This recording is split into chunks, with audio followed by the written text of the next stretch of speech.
Rail হকারদের হয়রানি এবং অত্যাচারের অভিযোগ তুলে নিউ জলপাইগুড়িতে অবস্থান বিক্ষোভে শামিল হলো অল বেঙ্গল হকার্স ইউনিয়ন সংগঠনের ডাকে এবং তৃণমূল কংগ্রেসের শ্রমিক সংগঠনের সমর্থনে এই বিক্ষোভ কর্মসূচি অনুষ্ঠিত হয় সোমবার। নিউ জলপাইগুড়ি এলাকার এডিআরএম কার্যালয়ের সামনে বিক্ষোভ অবস্থান শুরু করেন হকাররা। অভিযোগ, দীর্ঘদিন ধরে রেল হকারদের নানাভাবে হয়রানি করা হচ্ছে। ট্রেনের বা স্টেশনে কাজ করতে গেলেই তাদের বাধা দেওয়া হচ্ছে, এমনকি অনেক সময় আটক করে জেলে পাঠানো হচ্ছে বলেও দাবি করেছেন আন্দোলনকারীরা। হকারদের দাবি, বহুবার শান্তিপূর্ণভাবে আন্দোলন করে এবং রেল কর্তৃপক্ষের কাছে স্মারকলিপি জমা দিয়েও সমস্যার সমাধান হয়নি। শিলিগুড়ি টাউন ব্লক 3 শ্রমিক সংগঠনের সভাপতি সুজয় সরকার জানিয়েছেন, হকারদের সমস্যা দ্রুত সমাধান না হলে আগামী দিনে আরো বৃহত্তর আন্দোলনের পথে হাঁটতে বাধ্য হবেন তারা। আর এই বিক্ষোভ ঘিরে নিউ জলপাইগুড়ি এলাকায় কিছু সময়ের জন্য উত্তেজনা ছড়িয়ে পড়ে। আমাদের এই যে অল বেঙ্গল রেলে হকার্স ইউনিয়ন এনজিপি শাখার পক্ষ থেকে আমরা আজকে বিক্ষোভ কর্মসূচি পালন করছি। আপনারা জানেন যে ইতিপূর্বে বহুবার রেলে কর্মরত রেলে যে হকার, যে গরিব মানুষ যারা কিনা দীর্ঘ 40-50 বছর যাবৎ রেলে হকিং করে তাদের জীবিকা নির্বাহ করছেন, কিন্তু প্রায় বেশ কিছুদিন যাবৎ প্রায় 1 বছর হয়ে গেল যারা রেল বিভিন্নভাবে এই গরিব মানুষগুলোকে উৎখাত করতে চাইছে।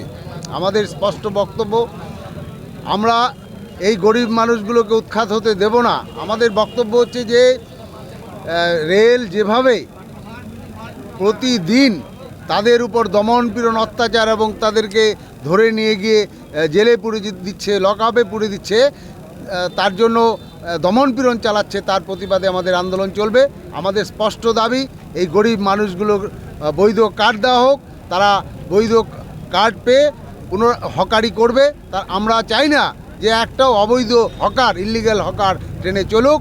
আমাদের বক্তব্য ইমিডিয়েট রেল প্রশাসনের থেকে বৈধ কার্ডের ব্যবস্থা করা হোক, যাতে কিনা এই গরিব মানুষগুলো তারা তাদের জীবন জীবিকা বজায় রাখতে পারে।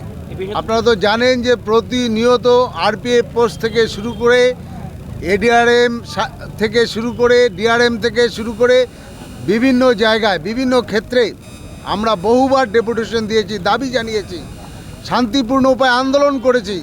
কিন্তু এই যে আজকে অবস্থান বিক্ষোভ, এই অবস্থান বিক্ষোভের পরে এই আন্দোলন শান্তিপ্রিয় থাকবে কিনা।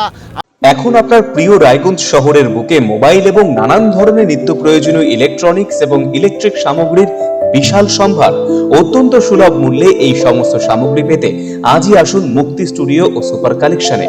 Surya, Khaitan, Kent, Nokia, Oppo, Itel, Realme, T Series সহ নানান বিখ্যাত কোম্পানির সুপার কালেকশন আপনার মন জয় করবে। তাই মনের মতো fan, electric iron, geyser, water purifier, sound system, TV, washing machine সহ বিভিন্ন কালেকশন পেতে আজই চলে আসুন রায়গঞ্জ স্টেশনের সম্মুখ ও উকিলপাড়া কমল টকিজ সংলগ্ন সুপার স্টকিস্ট মুক্তি স্টুডিও ও সুপার কালেকশনে। Mukti studio and super collection, station road, Mohanbati, Raiganj.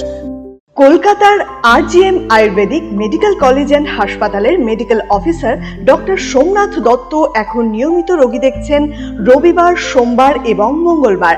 দীর্ঘদিনের হাঁটু, কোমর, গাঁট ব্যথা, নার্ভের সমস্যা, পেটের সমস্যা, যৌন সমস্যা ও মানসিক সমস্যার সমাধানের নির্ভরযোগ্য প্রতিষ্ঠান রায়গঞ্জ স্কুল রোডের লোকনাথ আয়ুর্বেদিক ঔষধালয় ও রায়গঞ্জ এলআইসি মোড়ের লোকনাথ আয়ুর্বেদ চিকিৎসালয়। এখানে স্বর্ণপ্রাশন, কাপিং থেরাপি, লিচ থেরাপি ও পঞ্চকর্মার মাধ্যমে চিকিৎসা করা হয়। তাই নাম লেখাতে আজই যোগাযোগ করুন 9434966017 এবং 9153958198।